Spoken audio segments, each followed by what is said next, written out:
Conjuring had a much different feel. It reached I had more people that would come up to me and say, I don't like horror movies at all. Like women that would just say, I'm not a horror movie guy. I love that movie. It's a really great movie, not just a horror movie, and I think that's because of the world that they created and the attention to the character and the relationships. That's really vital, and that Vera and I have some really beautiful moments that I think are what makes people care about the Warrens, even if they're laughing at him at times or enjoying the ride or they're fearful of them. So you couple that with a family in distress, with kids in distress. That makes people get really invested. I've had some great leading ladies, but Vera is so special to me because we have a built-in history. I think knowing her socially before I even worked with her, she directed my wife and her movie that she directed, Higher Ground. So that Vera directed. So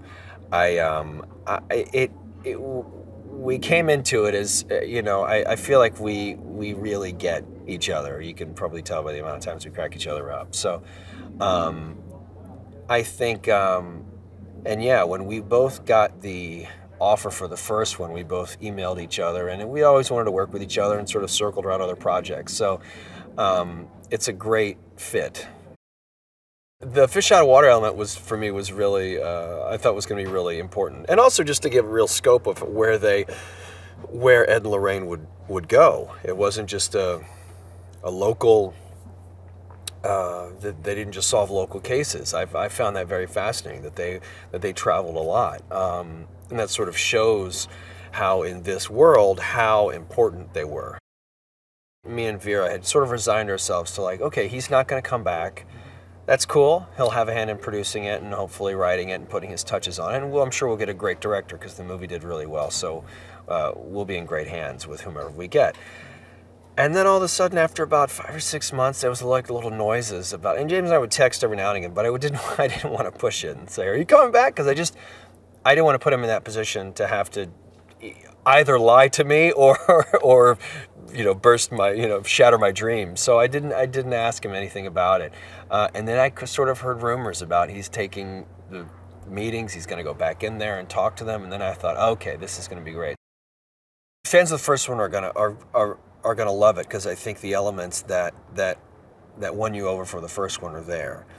I'm excited about the people that maybe didn't see it the first time around or don't know the world that we're telling. And when you see how much care we've taken with all the players involved, and I think you have an international story with the kids in distress, the true story, the most documented case. That's always fascinating for anyone that says, well, it's never happened to me. But wait, it really did happen to these people? You're constantly going, it really did happen? For these people, it really did happen. That's going to pull people in.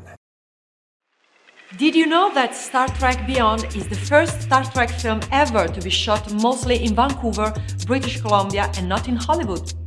All existing sets, including those of the Starship Enterprise, will be rebuilt from scratch in a large studio in Vancouver. Do you think we will be able to tell the difference? Click here for more cool videos. Thanks for watching.